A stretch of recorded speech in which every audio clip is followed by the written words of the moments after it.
असं नाही, शासन म्हणून एक वेगळं आहे, या ठिकाणी प्रशासन म्हणून वेगळी भूमिका असते. या ठिकाणी प्रशासन आहे, या ठिकाणी वेगळ्या भूमिकेत.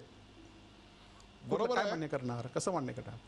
या ठिकाणी प्रशासन म्हणून पण जिल्हाधिकारी भेटत नाही, या ठिकाणी वेगळी भूमिका, या ठिकाणी इथले जिल्हाधिकारी येतात. वैभव नाईक जिल्हाधिकारी भेटत नाही एवढं तर मान्य कराल? हा बोल. जिल्हाधिकारी भेटत नाही, काही सामान्य लोकांना भेटतच नाहीत, ते त्या ठिकाणी लोकांचं ऐकूनच घेत नाहीत. हो, माननीय मुख्यमंत्र्यांकडे सुद्धा शेवटचा प्रश्न, नंतर आपण संदीप कुरतडकर यांच्याकडे जाऊया. मला तुम्ही सांगा, या वाळू चालकांमध्ये वाळू चालक, वाळू मालक जे आहेत, त्यातले वाळू मालक जे आहेत ते बरेचसे राजकीय पक्षांचे नेते किंवा ज्यांच्यावर उपकार करायचा आहे असे कार्यकर्ते आहेत. या वाळू डंपर चालकांमध्ये काँग्रेसचं वर्चस्व जास्त आहे. या निमित्तानं त्यांना चाप लागेल म्हणून आपण किंवा आपल्या पक्षानं किंवा आपल्या सरकारनं वेळीच हस्तक्षेप केला नाही. बरोबर आहे? आम्हीच ते आंदोलनात होतो, आम्हीच त्या आंदोलनाची सुरुवात केली, आणि आपण असं कसं म्हणू शकाल? म्हणजे आपण असं म्हणताय की या आंदोलनाची सुरुवात आपण केली आणि त्याकरता आपण वाळू मालकांच्या बाजूने उभे राहिला. त्यातली अन्यायकारक गोष्ट कुठली होती? जिल्हाधिकाऱ्यांचं वागणं अन्यायकारक होतं का गुन्हेगाराला पाचपट दंड ठोठावला जावा हे अन्यायकारक होतं? नेमकं अन्यायकारक होतं काय? सकाळी 6 ते संध्याकाळी 6 वाहतूक करायची सक्ती करणं, SMS पाठवणं. जिल्हाधिकाऱ्यांना एका सिंधुदुर्ग बोला एकट्या सिंधुदुर्ग जिल्ह्यात पाचपट दंड नाही, संपूर्ण महाराष्ट्रात तो पाचपट आहे. एकट्या सिंधुदुर्ग जिल्ह्यात तो पाचपट दंड नाही, संपूर्ण महाराष्ट्रात तो पाचपट आहे. बरोबर. ज्याप्रमाणे DSR असतो, त्या DSRच्या पाचपट दंड या ठिकाणी शासनाने निर्णयच लागू केलेला आहे. त्यामुळे एकट्या सिंधुदुर्ग जिल्ह्याचा दंडाचा विषय नाही होता. ज्या ठिकाणी बेकायदेशीर लोक काम करतील त्या लोकांच्या विरोधात या ठिकाणी प्रशासनाने भूमिका घ्यावी, आणि त्याचा आमचा विरोध असण्याचं कुठलंही कारण नाही. प्रशासनाने उभा राहतो, तोच सांगतो तुम्हाला. महत्व तुम्ही सांगतो की जिल्हाधिकाऱ्यांच्या आडमुठे भूमिकेमुळे या ठिकाणी हा विषय उभा राहतोय ना. जिल्हाधिकाऱ्यांच्या आडमुठेपणामुळे ही अशी परिस्थिती आता निर्माण झालेली आहे. आपल्यासोबत संदीप मी येतो तुमच्याकडे.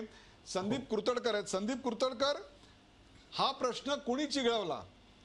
काँग्रेसनी, जिल्हाधिकाऱ्यांनी, का त्याहीपेक्षा सुद्धा शिवसेना भाजपच्या नेत्यांनी, की ज्यांनी रणांगणातून पळपुटी भूमिका घेतली आणि हे सगळं सोडून ते मुंबईला आले, त्यांनी नेमका हा प्रश्न चिघळवला कोणी?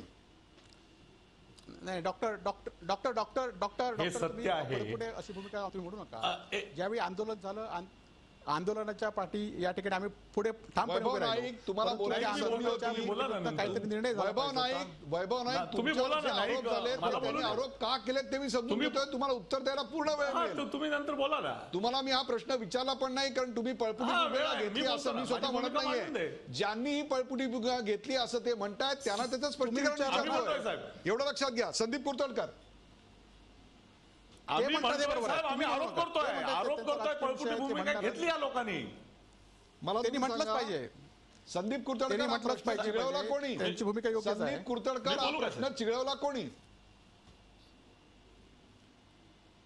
हाच साहेब मुळात आधी प्रश्न सांगतो. मुळामध्ये हे अपयश ह्या शिवसेनेच्या पालकमंत्र्याचं आहे. सरकार येऊन ह्यांना 1.25 वर्ष झालं.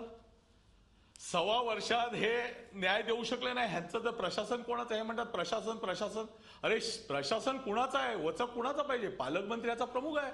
या जिल्ह्याचा प्रमुख हा पालकमंत्री असतो. ह्या भाजप सेनेच्या पुढाऱ्यांचं हे अपयश आहे. त्यातल्या त्यात शिवसेनेच्या कामी म्हणेन की पालकमंत्री हा शिवसेनेचा आहे. जिथे कलेक्टर तुम्हाला असा वागवतो की आम्हाला असा प्रश्न पडतो की इथे लोकशाही आहे की नोकरशाही चालली आहे. हा कलेक्टर तुम्हाला ह्या लोकप्रतिनिधींना, आता काल ह्या आमदार वैभव नाईकांना जेव्हा पोलीस मारतात, खासदार तिथे उपस्थित असताना मारतात, हे दुर्दैव आहे. आणि ही लोक पळून जाऊन मुंबईमध्ये मुख्यमंत्र्यांची भेट घेतात. आज इथे ज्यावेळी नितेश राणे कलेक्टरना भेटायला गेले, कलेक्टरची किती मुजुरी असेल साहेब? कलेक्टर तिथे आत कडी घालतात आणि बसतात. पहिल्या मजल्यावर कलेक्टर ऑफिस आहे, बरोबर शिष्टमंडळ होतं. बरं, ह्या व्यवसायात भाजप, सेना, मनसे सगळे लोक आहेत. मला हा काय काँग्रेसवालेच आहेत किंवा वाळूवाले भाजपवालेच आहेत, शिवसेनावाले असं नाही आहे. संदीप कुरतडकर हाच तर खरा मुद्दा आहे की जे 2.25 डंपर आहेत त्याच्यामध्ये अनेक राजकीय पक्षांचे लागेबांधे आहेत. ज्या कार्यकर्त्यांची सोय लावायची आहे जो आपल्याला उपयोगी पडेल, बरोबर आहे साहेब. हाकेला सगळ्या धावून येईल, पक्षाचे- याची सगळे राजकीय पक्षाचे- बांधणी करण्याकरता सगळ्या त्याची पक्षाचे- त्यामध्ये नाकेबंदी आमचे करण्याकरता शिवसेनेचे हे केलेलं कार्यकर्ते आहे. कोण आहेत? नाही, शिवसेनेचे आहेत, स्वतः आमदारांचे नंबर आहेत, स्वतः आमदारांचे नंबर आहेत. आमदारांचा एक गौण खनिजचा धंदा आहे, आमदारांचा एक क्रशर आहे, आमदारांचे डंपर आहेत. मला Sandeep Kurtadkar fact has been established, fact establish झालेलं आहे. कोणाचे डंपर काय ते मुद्दा तो नाही आहे. माझा मुद्दा असा आहे की तुमचा जो आता नाही, मूळ सगळा बरोबर आहे. आक्षेप डॉक्टर आहे, साहेब, मला पुरं करू द्या. संदीप डॉक्टर कुरतडकर साहेब, हिअर मी आउट. संदीप कुरतडकर, माझा प्रश्न नीट ऐका. तुमचा सर्वात मोठा आक्षेप या जिल्ह्याचे पालकमंत्री त्यांनी काही केलं नाही असं आहे, ऐनवेळी रणांगणात नाही निघून गेले असं आहे का? तुमचा मूळ आक्षेप लढाई कशा करताय? लढाई ही त्या ठिकाणच्या जाचक अटी दूर करण्याकरता आहे. कशा करताय? तुमचं नेमकं आंदोलन कशा करता साहेब? मुळात सांगतो, मुळात ह्या ठिकाणच्या जाचक अटी दूर करण्यासाठी आमची लढाई आहे. पण ह्या जाचक अटी कुणामुळे झाल्या? निष्क्रिय पालकमंत्र्यांमुळे, सत्ताधारी पक्षाच्या या पुढाऱ्यांमुळे, जे पळून गेले. ज्यावेळी नितेश राणे कलेक्टरांकडे वेळ मागून गेले, संदीप कुरतडकर आयुक्त त्यावेळी जिल्हाधिकाऱ्यांनी त्यांना भेट दिली नाही, उर्मट उत्तरं दिली असतील, काय जे असेल त्याचं आता मी इथे व्हेरीफाय करायला जात नाही साहेब. त्याच्यानंतर भेट दिली नाही ती नाही साहेब, ऐका सांगतो. त्याच्यानंतर एसपी आले, ते डायरेक्ट लाठीचार्ज करत आले आणि त्यावेळी नितेश राणेंचा व्हिडिओ आहे. नितेश राणे म्हणाले माझ्या कार्यकर्त्यांवर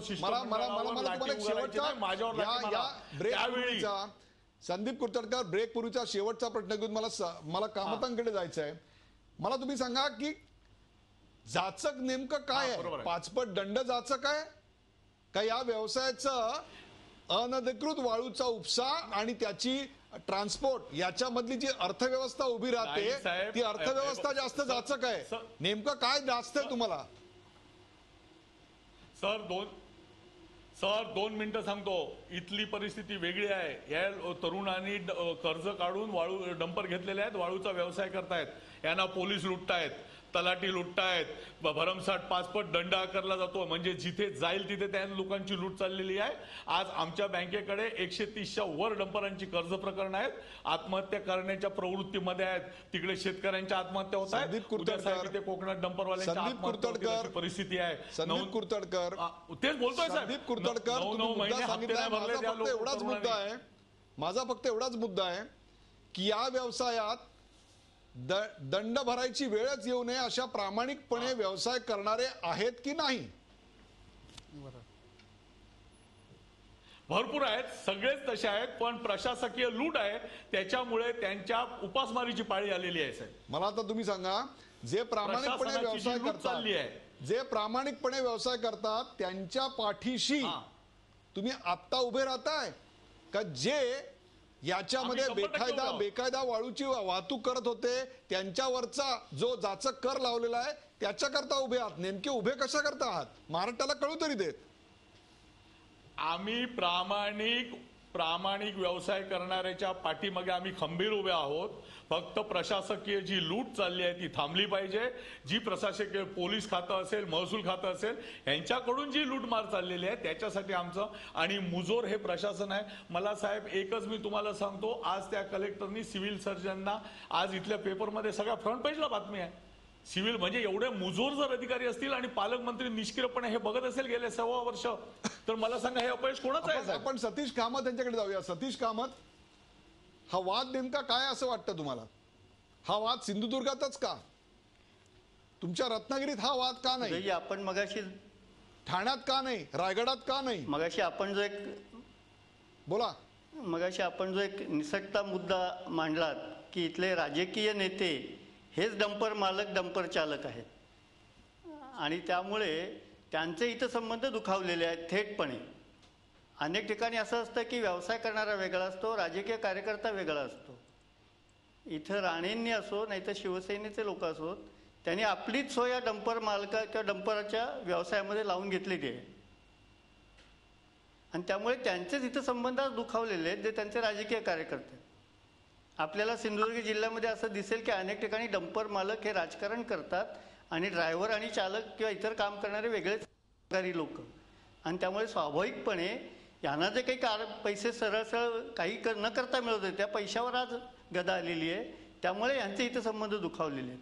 मला असं वाटतं की जर व्यावसायिक वेगळा असताना आपण म्हणतो तसं हे व्यावसायिकांच्या पाठीशी उभे नाहीत, हे आपल्याच कार्यकर्त्यांच्या पाठीशी उभे आहेत. आपल्याच कार्यकर्त्यांचा बचाव करण्यासाठी हे सगळे त्यामध्ये उतरलेले आहेत. सतीश कामत, मगाशी वैभव नाईकांच्या डंपरचा उल्लेख झाला तो सत्य. सतीशजी हिअर मी आउट. सतीशजी ऐका माझं. राजकीय कार्यकर्त्यांना व्यवसाय करायचा अधिकार आहे, असं नाही की त्यांनी व्यवसाय करू नये. मुद्दा तो नाहीये. मुद्दा असा आहे की प्रामाणिकपणे कष्ट करून कर्ज काढून व्यवसाय करणारे जे पूर्णपणे टॅक्स भरू इच्छितात ते आणि बेकायदा वाळूचं उत्खनन करून त्याची बेकायदा ट्रान्सपोर्ट करणारे ज्यांच्या मागे राजकीय राजाश्रय आहे, मग तो सर्वच पक्षांचा, एका पक्षाचा मुद्दा नाहीये. ही लढाई कशाची आहे नेमकी? या सत असतची लढाई आहे की ज्यांना टॅक्स भराय, ज्यांना हे जाचक कर, अहो कर नाही त्याला डर कशाला? जो अशा प्रकारे वाळूचं उत्खनन करत नाही, बेकायदा ट्रान्सपोर्ट करत नाही, त्यांनी याच्याविषयी घाबरायचं कारणच काय आहे का? तरी सुद्धा प्रशासन इतकं मुजोर आहे की अगदी प्रामाणिकपणे व्यवसाय करणाऱ्यालाही तर लुटतंय, असा आपला अनुभव आहे. सतीश, मुद्दा तो रास्ताच आहे. हा, आपण म्हणतो तो मुद्दाही रास्ताच आहे, पण त्याच्यामध्ये कसं आहे की बोला सतीश, कशा तऱ्हेने तो कर आकारला जातोय हा वादाचा मुद्दा नाहीच आहे. याच्यामध्ये बेकायदेशीरपणा जो आहे त्याला किती जण पाठी घालतात ते सर्वश्रुत आहे. किंबहुना त्यामुळेच हा प्रश्न जास्त चिघळला आहे. कारण की बेकायदेशीरपणे काम करायला जर कोणी अडवत असेल तर यांचे सगळेच आर्थिक हितसंबंध त्यात दुखावले जातात. आणि म्हणून मी जे म्हणत होतो की आर्थिक हितसंबंध दुखावले जातात ते इथे दुखावले जातात. झी 24 तास रहा एक पाऊल पुढे.